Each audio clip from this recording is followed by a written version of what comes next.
প্রিয় দর্শক, যাদের সময় খুব খারাপ যাচ্ছে, এতটাই খারাপ যে কোনোভাবে তাদের আয় উন্নতি হচ্ছে না, রিজিকে বরকত নেই, কারোবারে বরকত নেই, জিন্দিগিতে সমৃদ্ধি আসছে না, উন্নতি যেন বন্ধ হয়ে গেছে।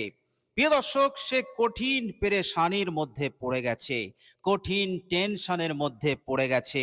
খরচ বেশি হচ্ছে, আয় আস্তে আস্তে কমে যাচ্ছে। এইভাবে করে সে আস্তে আস্তে গরিব হয়ে যাচ্ছে, অভাবী হয়ে যাচ্ছে। কি করবে কিছুই ভেবে পাচ্ছে না।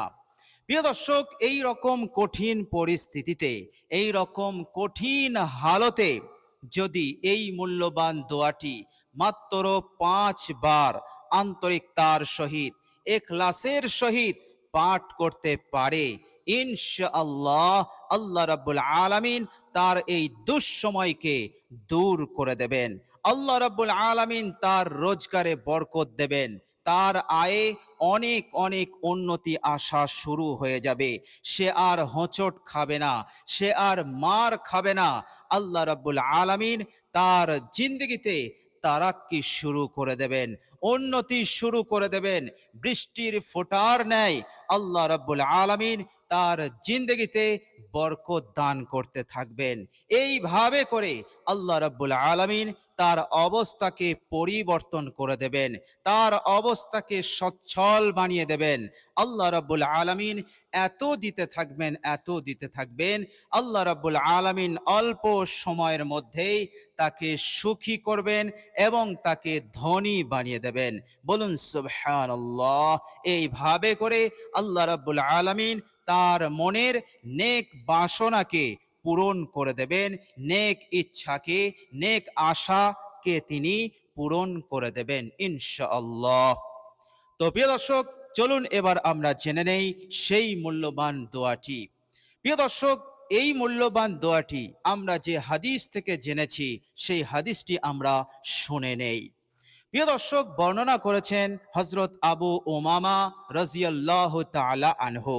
তিনি বলছেন যে এক সময় কিছু সাহাবী বসেছিলেন এবং ওই বসা সাহাবীরা প্রত্যেকেই ছিলেন বিপদগ্রস্ত এবং অভাবগ্রস্ত।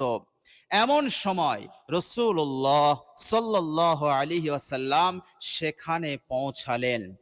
বিশ্বনবী সাল্লাল্লাহু আলাইহি ওয়াসাল্লাম সাহাবাদের হালত দেখলেন এবং তিনি বুঝতে পারলেন সাহাবারা যেন ইশারা ইঙ্গিতে বলতে চাইছেন যে ইয়া রাসূলুল্লাহ, আমরা কঠিন পেরেশানির মধ্যে আছি, আমাদের সময় ভালো যাচ্ছে না। ইয়া রাসূলুল্লাহ, আমাদের জন্য আপনি দোয়া করুন। বিশ্বনবী সাল্লাল্লাহু আলাইহি ওয়াসাল্লাম এই বিপদগ্রস্ত সাহাবীদের মনের কথা বুঝতে পারলেন। বিশ্বনবী সাল্লাল্লাহু আলাইহি ওয়াসাল্লাম তিনাদের জন্য একটি দোয়া করলেন। দোয়া করার পর বিশ্বনবী সাল্লাল্লাহু আলাইহি ওয়াসাল্লাম বুঝতে পারলেন যে সাহাবায়ে কেরাম রিজওয়ানুল্লাহি আজমাইন গণেরা তানারা এতটা বিপদগ্রস্ত, এতটা অভাবগ্রস্ত যে আমার সাহাবারা চাইছে যে আমি যেন আরো দোয়া করি। প্রিয় দর্শক, বিশ্বনবী সাল্লাল্লাহু আলাইহি সাল্লাম মায়ার নবী, দয়ার নবী, তিনি সাহাবাদের হালত বুঝতেন। তিনার অন্তর ছিল গোটা উম্মতে মুহাম্মদের দরদ, ভালোবাসা। বলুন সুবহানাল্লাহ।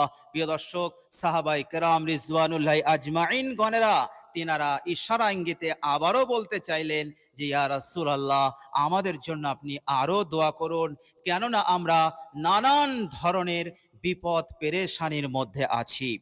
আর কেনই বা থাকবেন না, তিনারা মক্কা থেকে হিজরত করে মদিনায় এসেছিলেন। তিনাদের যা কিছু ছিল সব মক্কায় ছেড়ে, ত্যাগ দিয়ে, কোরবানি দিয়ে তিনারা নিঃস্ব হয়ে মদিনায় এসেছিলেন।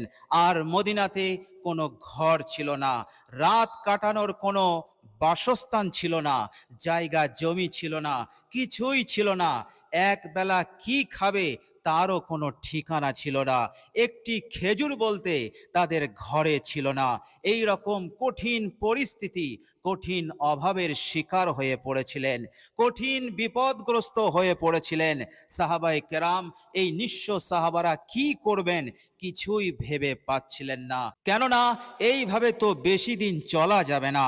অভাব হচ্ছে কঠিন বিপদ, কঠিন যন্ত্রণার হালত। বিশ্বনবী সাল্লাল্লাহু আলাইহি ওয়াসাল্লাম অভাবের অভিশাপ হতে তিনি মুক্তি চেয়েছেন। কেননা অভাব এত বড় বালা, এত বড় কষ্টকর জিনিস, যারা অভাবী মানুষ তারাই প্রকৃতভাবে উপলব্ধি করতে পারে যে অভাব কত বড় মারাত্মক বিপদ। কেননা অভাব মানুষকে অমানুষ বানিয়ে দেয়, অভাব মানুষকে বড় বড় গুনাহ করায়, অভাব মানুষকে শিরিক কুফরির পর্যায় পর্যন্ত পৌঁছে দেয়, অভাব মানুষকে মিথ্যে কথা বলা শেখায়। বিশ্বনবী সাল্লাল্লাহু আলাইহি ওয়াসাল্লাম বলেছেন, যে ব্যক্তি, যে মুমিন একটি মিথ্যা কথা বলে, সঙ্গে সঙ্গে রহমতের ফেরেশতা তার হতে কয়েক মাইল দূরে চলে যায়। কেন? মিথ্যা কথা বলার দুর্গন্ধে। আর ফেরেশতারা দুর্গন্ধ সহ্য করতে পারে না। প্রিয় দর্শক, অভাব মানুষকে মিথ্যা বলতে বাধ্য করে দেয়। এইভাবে করে মানুষকে একেবারে অমানুষ বানিয়ে দেয়, মানুষকে আল্লাহ হতে দূরে সরিয়ে দেয়, নিজের পরিবার হতে, সন্তানদের হতে দূরে সরিয়ে দেয়, সম্পর্ক বিচ্ছিন্ন করে দেয় এই অভাবের অভিশাপ।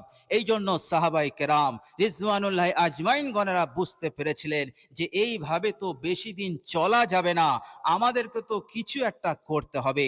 এই জন্য তারা কঠিন পেরেশানির মধ্যে পড়েছিলেন।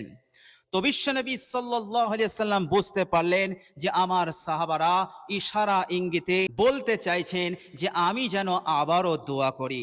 বিশ্বনবী সাল্লাল্লাহু আলাইহি সাল্লাম তখন বললেন, হে আমার সাহাবারা, আমি যে দোয়াটি তোমাদের জন্য করে দিয়েছি, এই দোয়াটি এতটাই উপকারী দোয়া, এতটাই ফলপ্রসূ দোয়া, এই একটি দোয়ায় তোমাদের সব হালতকে আল্লাহ রাব্বুল আলামিন সংশোধন করে দেবেন। আল্লাহ রাব্বুল আলামিন তোমাদের নিঃস্ব হতে তোমাদেরকে ধনী বানাবেন, তোমাদের অভাবের বিপদ হতে মুক্তি দিয়ে তোমাদের অবস্থাকে সচ্ছল বানিয়ে দেবে। আল্লাহ রাব্বুল আলামিন এইভাবে করে তোমাদেরকে মালামাল করে দেবেন। বলুন সুবহানাল্লাহ। তো প্রিয় দর্শক, বিশ্বনবী সাল্লাল্লাহু আলাইহি ওয়াসাল্লাম যখন এ কথা বললেন, সাহাবায়ে কেরাম তেনারা বুঝতে পারলেন যে এই দোয়াটি আমাদের পড়তে হবে। আর এই দোয়াটি এমনই দোয়া, বিশ্বনবী সাল্লাল্লাহু আলাইহি সাল্লাম যখন বলেছেন এই একটি দোয়াই যথেষ্ট হয়ে যাবে, অবশ্যই আমাদের হালত বদলানোর জন্য, আমাদের নিঃস্ব অবস্থা হতে মুক্তি পাওয়ার জন্য এই দোয়াটি যথেষ্ট হবে। সাহাবায়ে কেরাম রিজওয়ানুল্লাহি আজমাইন গণেরা তেনারা তখন এই দোয়ার পাঠ শুরু করে দিলেন।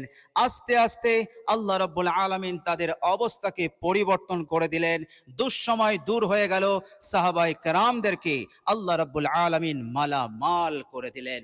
বলুন সুবহানাল্লাহ। প্রিয় দর্শক, দোয়াটি খুবই মূল্যবান, অসাধারণ উপকারী দোয়া। প্রিয় দর্শক, এই দোয়ার মাধ্যমে দুনিয়ার বুকে আল্লাহ রাব্বুল আলামিন যেমন আপনাকে সুখী বানাবেন, ধনী বানাবেন, অনুরূপভাবে আল্লাহ রাব্বুল আলামিন দোয়াটি করার সাথে সাথে আপনার জিন্দেগির সমস্ত গুনাহ রাশিকে তিনি মাফ করে দেবেন। আল্লাহ রাব্বুল আলামিন তিনি তিনার খাস রহমত নাজিল করতে থাকবেন। এভাবে করে আল্লাহ রাব্বুল আলামিন আপনাকে ভালো ভালো কাজ করার তৌফিক দেবেন, ভালো ভালো আমল করার তৌফিক দেবেন, যে আমলে আল্লাহ রাব্বুল আলামিন সন্তুষ্ট থাকবেন, যে আমল আল্লাহ রাব্বুল আলামিনের দরবারে গ্রহণযোগ্যতা লাভ করবে, কবুল হবে। এভাবে করে এই দোয়াটির ওসিলাতে আল্লাহ রাব্বুল আলামিন দুনিয়ার বুকে এবং কবরে হাসরে আপনার উপরে রাজি থাকবেন, খুশি থাকবেন, এবং কিয়ামতের দিনে আল্লাহ রাব্বুল আলামিন আপনাকে জাহান্নাম থেকে মুক্তি দেবেন এবং আপনাকে জান্নাতি বানিয়ে দেবেন। বলুন সুবহানাল্লাহ। তো প্রিয় দর্শক, খুবই মূল্যবান দোয়া, অসাধারণ দোয়া। তো প্রিয় দর্শক, চলুন এবার আমরা জেনে নেই সেই অসাধারণ মূল্যবান উপকারী দোয়াটি কি। প্রিয় দর্শক, সর্বপ্রথম আমরা দোয়াটি জানব। দোয়াটি জানার পর আমরা দোয়াটির বাংলা অনুবাদটাও জানব, কেননা অনুবাদ জানলে দোয়া পড়তে আপনার আন্তরিকতা বৃদ্ধি পাবে, ঈমান ইয়াকিন বৃদ্ধি পাবে, যা সরাসরি কবুল হওয়ার জন্য অনেকটাই সাহায্য করবে। বলুন সুবহানাল্লাহ। তো প্রিয় দর্শক, চলুন এবার আমরা জেনে নেই মূল্যবান দোয়াটি। প্রিয় দর্শক, মূল্যবান দোয়াটি হচ্ছে আল্লাহুম্মা গফির লানা ওয়ারহামনা ওয়ারজি আন্না ওয়াতাকাব্বাল মিন্না ওয়াদখিলনাল জান্নাতা ওয়ানাজ্জিনা মিনান নার وأصلح لنا شأننا كله اللهم اغفر لنا وارحمنا وارض عنا وتقبل منا وأدخلنا الجنة ونجنا من النار وأصلح لنا شأننا كله। প্রিয় দর্শক, এই হচ্ছে মূল্যবান দোয়া। এই দোয়াটির বাংলা উচ্চারণ আমি ভিডিওর স্ক্রিনে দিয়ে দিয়েছি। প্রিয় দর্শক, মূল্যবান দোয়াটির বাংলা অনুবাদ হচ্ছে, আপনি আল্লাহ রাব্বুল আলামিনকে বলছেন, হে আল্লাহ, আমার জীবনের সমস্ত গুনাহ রাশিকে তুমি মাফ করে দাও। হে আল্লাহ, শুধু মাফ করলে হবে না, তুমি আমার প্রতি রহম করো, তুমি আমার প্রতি দয়া করো। হে আল্লাহ, তুমি আমার ওপরে রাজি হয়ে যাও, তুমি আমার ওপরে সন্তুষ্ট হয়ে যাও এবং আমার সমস্ত নেক আমলকে তুমি কবুল করে নাও। হে আল্লাহ, সাথে সাথে পরকালে হাসরে তুমি আমাকে জাহান্নাম হতে মুক্তি দিও এবং আমাকে জান্নাতে প্রবেশের অধিকার দিও। বলুন সুবহানাল্লাহ। এরপর আপনি বললেন, ওয়া আসলিহ লানা শাআনানা কুল্লু, হে আল্লাহ, আমার সমস্ত হালতকে তুমি সংশোধন করে দাও, আমার এই দুঃসময়কে দূর করে দিয়ে সুসময় দান করো, আমার অবস্থাকে পরিবর্তন করে দাও, আমার হালতকে তুমি ভালো করে দাও, যাতে আমি সুখে শান্তিতে এই দুনিয়াতে জীবন যাপন করতে পারি, আমি যেন অভাবের অভিশাপ হতে মুক্তি পেতে পারি এবং নানান ধরনের বিপদ আপদ মুসিবত হতে আমি যেন নাজাত পেতে পারি। প্রিয় দর্শক, এইভাবে করে আপনি আল্লাহ রাব্বুল আলামিনের দরবারে দোয়াটি পেশ করলেন। বিশ্বনবী সাল্লাল্লাহু আলাইহি ওয়াসাল্লাম পাক জবানে বললেন, এই একটি দোয়াই তোমাদের হালত বদলানোর জন্য যথেষ্ট হয়ে যাবে, তোমাদের সব কিছুকে আল্লাহ রাব্বুল আলামিন সহি করে দেবেন।